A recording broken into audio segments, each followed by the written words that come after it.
और परमेश्वर की शरण में आने से वो दुखी प्राणी सुखी हुआ करते थे। एक ब्राह्मण परिवार था, उसके 2 लड़के 2 लड़कियां थी और चारों बच्चे मेंटली डिस्टर्ब, पत्नी को भी प्रेत बाधा और उनके उपचार के लिए बहुत पैसा व्यर्थ हुआ और कंगाल हो गया, निर्धन हो गया। रिलेटिव्स भी, उस नाती भी, रिश्तेदार भी उससे नफरत करने लगे और उन्होंने एक रामानंद नाम के स्वामी रामानंद जी, काशी के एक प्रसिद्ध संत थे, उनसे भी दीक्षा ली और उनसे भी ट्रीटमेंट, अपना समाधान चाहा। उसी समय परमेश्वर आए हुए थे, एक शिशु रूप धारण करके प्रकट हुए थे। काशी शहर के लहर तारा नामक एक सरोवर के ऊपर कमल के फूल पर अपने सतलोक से आकर बालक रूप धारण किया था। नीरू और नीमा नाम के 2 निसंतान पति पत्नी थे, वो परमात्मा को घर ले गए थे। वहां उनकी परवरिश कुंवारी गाय के दूध से हुई थी। धीरे धीरे बड़े हुए तो वो वही व्यवसाय जो नीरू किया करता था, जुलाहे का काम करने लगे और साथ में अपना जिस उद्देश्य को लेकर आए थे प्रचार भी किया करते थे। इसी दौरान परमात्मा ने एक लीला की थी, वो अलग कहानी है, फिर से सुनाएंगे। अब इतना ही सुनाएंगे कि स्वामी रामानंद जी और परमेश्वर कबीर जी की गोष्ठी हो रही थी, बैठे थे। उसी समय वो ब्राह्मण पहुंच गया वहां पे और उस ब्राह्मण ने अपने गुरुदेव स्वामी रामानंद जी से कहा कि गुरुदेव, मैं अति दुखी हो चुका हूं, अति आर्त हूं, आपकी शरण आया हूं, मुझे कोई समाधान बताओ। तो रामानंद जी ने उनको बहुत सारे जंतर मंत्र और बहुत सी और भी दान धर्म के तरीके बताए थे, उनसे भी उसको कोई राहत नहीं मिली। तो पुण्यात्माओं, आप जो भी कोई दुखी प्राणी होता है वो परमात्मा की राहत लेने के लिए संतों के पास जाते हैं, या उसको जो भी कोई बता दे कि वहां झाड़ा लगाते हैं, वहां कोई ओझा बैठा है, तो वहां भी जाते हैं। तो जितने भी संत हैं पहले अपनी क्रिया बताते हैं, आप ऐसे करो, ये मंत्र जाप करो, ये ऐसा दान करो। उनसे भी कोई लाभ नहीं होता है तो सभी लास्ट में ये कह देते हैं कि ये आपके प्रारब्ध में निहित है, अर्थात आपकी किस्मत में लिखा है, ये आपने भोगना ही पड़ेगा।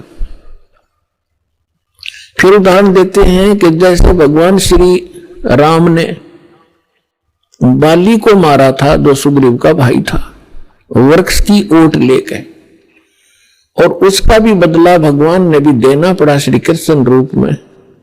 एक शिकारी ने उनके पैर में तीर मारा, विषाक्त, और तब श्री कृष्ण जी की मृत्यु हुई। वो मारने वाला कौन था? वो शिकारी, वो बाली वाली आत्मा थी और श्री कृष्ण राम वाली आत्मा। तो इस तरह की अटकल देकर के रामानंद जी ने उस ब्राह्मण से कहा कि भाई, ये तेरे प्रारब्ध के अंदर लिखा है, ये किसी भी तरीके से नहीं कट सकता। मैं जो विधि जानू था मैंने सारी बता दी। उसी समय परमेश्वर ने कहा, स्वामी जी आप बड़े विद्वान हो, वेदों को भी जानते हो, क्या वेदों में भी ऐसा नहीं लिखा कि परमात्मा जीव के सर्व पाप नाश कर सकता है? यानी पाप से ही दुख है। पाप जो प्रारब्ध में लिखा गया है, किस्मत में लिखा गया है, तो उसको प्रारब्ध का कष्ट कहते हैं, संकट कहते हैं, और वो भोगना ही पड़ता है, भोगने से ही समाप्त होता है। तो परमेश्वर ने प्रश्न किया, क्या स्वामी जी आप, क्या वेदों में भी ऐसा ही लिखा है? स्वामी जी ने तपाक से कहा कि हाँ ऐसा ही लिखा है, किसी वेद में ऐसा प्रमाण नहीं, सब ये लिखा कि अपना कर्म भोगना ही पड़ेगा। तो परमेश्वर ने कहा कि यजुर्वेद अध्याय नंबर 8 के श्लोक नंबर 13 को देखिए स्वामी जी। अब उनको जुबानी याद था, अपने आत्मा या बिजली गिरी हुई है, सदग्रंथों को कंठस्थ याद कर रखा था इन ब्राह्मण लोगों ने, और इनको कख नहीं पता था ये बता क्या रहे हैं। रामानंद जी का सिर घूम गया कि एक दानक का बालक, धान दुल्हे का लड़का, कदे इसने वेद देखे भी को नहीं, और आज इसने मंत्र बता दिया। 104 साल के उसमें परमात्मा के और उनके जीवन में, लीला में जीवन जो परमात्मा शरीर में दिखा रहे थे, 99 वर्ष का अंतर था, 99 वर्ष बड़े थे परमात्मा से, और सारा जीवन ही उन्होंने वेद और गीता पुराणों के अध्ययन में बिताया था। तो परमेश्वर ने कहा, कबीर साहब ने कहा, स्वामी जी यदि प्रारब्ध का कष्ट भोगना ही पड़ गया तो भक्ति की क्या आवश्यकता है फिर? अगर किसी के संस्कार में दुख है और दुख है भोगना ही पड़ेगा, फिर भक्ति ने शर्म में मारेंगे, क्या आवश्यकता इस भक्ति की? कौन करेगा भक्ति? क्या आवश्यकता परमात्मा की? वो भक्ति इससे हटकर है, और वो मंत्र मेरे पास है। अपने आत्माओं जो दुखी व्यक्ति है उसको तो संकेत चाहिए। उसने तो भी पूछा कि आप कौन हो भाई? हे भगत जी आप कहाँ रहते हो? अब वो लाल कपड़े पहन रखे, सारी उम्र संस्कृत बोली, उसने तो महाराज जी समझ रहे, और परमात्मा बैठे एक सिंपल वेशभूषा में। उसने कहा भगत जी कहाँ रहते हो आप? आपका कहाँ ठिकाना है? परमात्मा ने बताया, भाई मैं दानक सू दुल्हा हूं और नीरू का पुत्र हूं, ऐसे ऐसे हमारी झोपड़ी वहां रहा करूं। अब परमात्मा ने ये बताना इसलिए अनिवार्य समझा कि जैसे न भगवान चाहिएगा तो आ जाएगा, और जब ब्राह्मणपणे में होगा तो उसने छुआछात बहुत गणी थी तो अपना भाई चला जाएगा। तो परमात्मा तो जा लिया श्याम ने, साथ साथ महाराज मैं घना दुखी हो गया। तो वहां जो परमात्मा के पास के और भी बहुत से आर्त व्यक्ति बैठे थे, और वो आपस में चर्चा कर रहे थे कि मैं इतना दुखी था, परमात्मा से नाम लिया, अरे भगवान आए हैं, ये परमात्मा है, तुम इसको दुल्हा मत समझो, दानक नहीं है। अब जिसके काटे से निकल रहे वो क्यों कर कहीं सिंपल मैन है। तो उस व्यक्ति को पहुंचा वहां पर ब्राह्मण, जब वो और भक्त बैठे बतला रहे थे, भगवान आए, जब सत्संग का आयोजन था उनके साथ दूसरे साथी बाहर मैदान में,